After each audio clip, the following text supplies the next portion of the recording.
Thank you, Mr. President, to give me the floor. Je voudrais vous exprimer toute ma considération et mes encouragements pour la mise en œuvre au quotidien des missions assignées à votre département ministériel.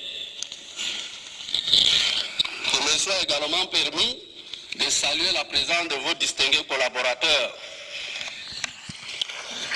Ma préoccupation concerne le suivi des routes en terre.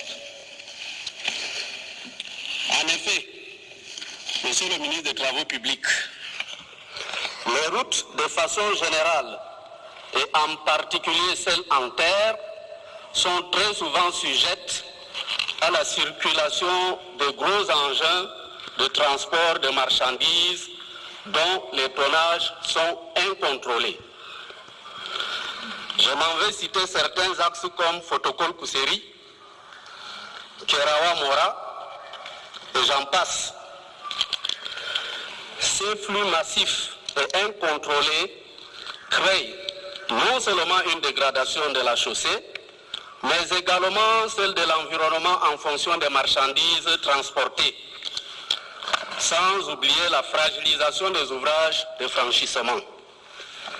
Comme conséquence, certaines routes, bien que bénéficiant souvent des projets de réhabilitation, se retrouvent dans un état de dégradation précoce au bout d'1 an ou de 2 ans, causant ainsi de sérieux préjudices aux populations bénéficiaires.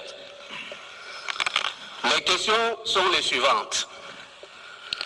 Quels sont les mécanismes mis en service par votre département ministériel afin non seulement de limiter le tonnage des engins lourds sur les routes en terre, mais aussi de contrôler leur circulation en saison de pluie?